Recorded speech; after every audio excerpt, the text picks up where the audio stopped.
everybody, are you ready for the final reader of the evening? Alright. So, we're about ready to start, and if I could say that a few more times, that's the fourth time I said, okay, great. Our last reader for the evening is Alex Pollack, and Alex entered the program, the MFA program at UCF 2 years ago, well not even 2 years ago, but fall last year, and he started out as one of the editors, an associate editor at the Florida Review, so I had a chance to work with him really closely there. He's a fantastic editor as well as the wonderful writer that you will hear shortly that he is, and he has a really hilarious sense of humor, so it was, you know, no matter what horrible deadline we were on, he would say something really dry, and it would take me maybe a few minutes to realize that it was something funny because it was so dry, and it was really great. And the most recent one I could think of is I go to a conference that's every 2 years or sometimes every 3 years. It's called Nonfiction Now, and he called it Nonfiction Eventually because it's so... But anyway, he's really a riot. He entered the program in nonfiction. His thesis, though, is in 3 genres. It's in fiction, nonfiction, and poetry. So he can write everything. He's a wonderful reviewer as well. His work has appeared in Banana Fish, Nerve, and Hobart Online, as well as on his own website. And he's building a new website, I understand, based on his latest work. So please welcome Alex Pollack.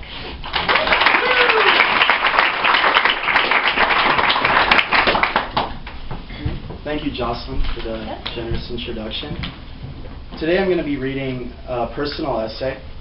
It's about dancing with girls, and there's frequent use of pop songs from the past 15 years, so I'm going to sing a few times. You're welcome to join me. They're going to sneak in, and hopefully you'll recognize a few of them. It's a personal essay in about 5 seconds. It was the night of my 11th birthday, and I was ready to party with my mom. In the living room of my house, my birthday present, the Space Jam soundtrack, wailing through our stereo speakers with a song by the Quad City DJs. Here's your chance, do your dance at the Space Jam. Alright. I cranked up the volume knob. The bass thumped and boomed, and the swirling, slurring voices on the track told us this was our chance to do our dance at the Space Jam. With a smile on her face, my mom swayed her hips and let her hands massage the air. Come on, Alex, she said, waving me on to join her. I smiled sheepishly. That night I stood 4 feet, 11 inches. I was so skinny my ribs showed. My glasses were too big, my nose crinkled beneath them. I wore a Chicago Bulls t-shirt, multi-pocketed Bugle Boy jeans, and Air Penny basketball shoes. I was 11. What would my friends say if they saw me dancing with my mom? What would I tell them to make it sound cool? Good song, my mom said, still massaging the air. Juiced up on cherry coke, I shrugged these doubts away. Who cares? I wanted to dance, and so I joined my mom.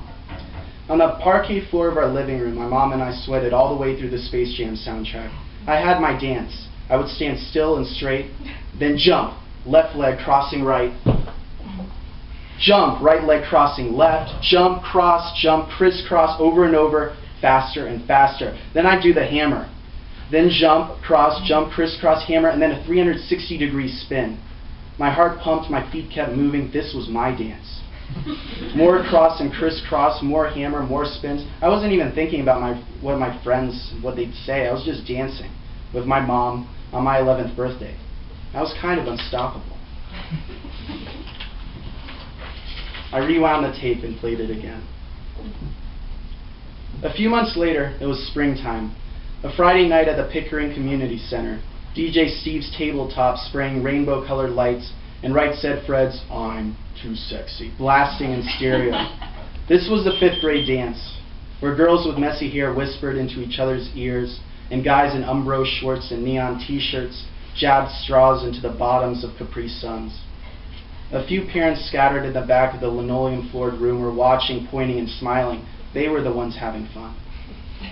Meanwhile, I was hiding in the dark spot at the edge of the dance floor, right by my best friend, Andy Ishii. For fun, we typically quiz each other on state capitals. But we never really talked about too much else. Andy didn't even want to dance. He probably never did, I thought, not even with his mom. But all that night, I hadn't danced either. No jump and cross and crisscross, no hammer. A few times I almost did my dance, but then I'd look at those giggling girls in jeans. They loomed over me like mountains. I felt like a little kid. The lights dimmed and the So Sexies faded. There was whispered buzz among the crowd, and from the speakers came the soft tinkling of a piano chord. It was a slow song. My eyes darted across the room, past the darkened corner of parents, past the refreshment table, finally landing on Brycelyn Carter and her long sunstroke brown hair and her twinkling hazel eyes and her toothy smile. My stomach turned over on itself. DJ Steve called out 2 names to get things started because there was no way a pair of 5th graders were going to start slow dancing on their own. The victims were Lindsay Tolson and John McManus. Lindsay shouted no, racing into a wall of her girlfriends, trying to escape, trying to disappear. Mariah Carey hit a high note, and finally Lindsay succumbed and grazed her hands against John's shoulders. She glanced back at her friends and at her mom in the corner. John just stared at his toes the whole time. Snowball! They separated quickly and looked for new partners slowly. There at the edge of the circle was Brycelyn. I had talked to her only twice before. First time was in gym class after a relay race. Second time was when I borrowed her pencil in class. That was enough for a crush, but dancing with her? Dancing with a girl? Still, John McManus approached Brycelyn, and just like that, they were dancing. How? How in the world did he do that? My feet refused to move. What's the capital of North Dakota? Andy asked. I didn't want to play the state capital game. Not then. The game of snowball had accelerated. There were now 5 couples swaying to Mariah Carey, and in the thick of it was Brycelyn, talking to all the boys with whom she danced, little laughs between them, like it didn't mean anything, like nobody was nervous and nobody was scared. Snowball was called again, and Andy and I remained on the sidelines, waiting to be asked to dance or maybe just waiting to go home. My eyes began to water, just a little. Snowball again. What's the capital of North Dakota? Andy repeated. The dance floor was filling up. DJ Steve was bobbing his head. The parents were nodding along. Some guy with a crew cut and a starter jacket asked Brycelyn to dance. She smiled. I could not move. Scared. I was too scared to walk up to any girl, much less Brycelyn. My throat tightened as if swallowing a marble. I turned to Andy. Bismarck, I said. 2 years later, it was bar mitzvah season. Parties every Saturday night in hotel ballrooms and country clubs, and I was dancing with girls. 3 on a bad night, 7 or 8 on a good one. My hands on their hips, their hands on my shoulders, swinging back and forth like pendulums, sometimes even making eye contact. I wore contact lenses now, no more clunky glasses. I parted my wavy hair to the left, and I was still short, but as Rabbi Danziger had told me on my bar mitzvah day, I was a man.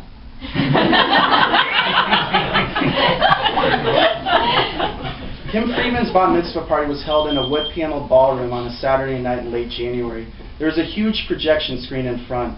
Will Smith skating from side to side. Na na na na na na na. Na na na na na na. Getting jiggy with it. So far it was just another bar mitzvah party, the same Lou Puff Daddy and Spice Girls, the same chips and salsa, the same girls in the same spaghetti strap dresses. Most of the guys wore polo shirts, khakis, and dress shoes. The cool ones grinded behind the girls of teased hair, eyeshadow, and breasts, and the rest bopped in friendly 2-foot proximity to the closest. Having danced almost all the fast songs and a couple of the slow ones, I walked into the outer hallway and sat against the wall across from Amanda Cowell. In English class, Amanda would write little messages in my notebook about how the wrinkle in time or hatchet kind of sucked. In 7th grade terms, that meant we were friends. What's up? I asked. Not much, she said. I just wish they would play some Ben Folds 5. Are you having fun? Oh yeah, I said, just a touch of sarcasm. After all, it was not too cool to say you're having a blast at a bar mitzvah party, even if you kind of were. That's cool, she said with a smile. I just want them to play a good song. A few steps down the hallway, Amanda's friend Caitlin and my friend Chris chatted and flirted. When getting jiggy with it ended, Caitlin seized Chris's hand and took him back into the ballroom. Amanda and I sat there and watched. Let's go dance, she told me. strawberry wine, 17. The country ballad Strawberry Wine swooned from speakers as Amanda and I made our way through the pendulum swinging couples and into our little spot. A single yellow light crested against half her face and faintly shined on her soft lips. She was wearing a beige dress with a soft fabric outline of birds across her small breasts.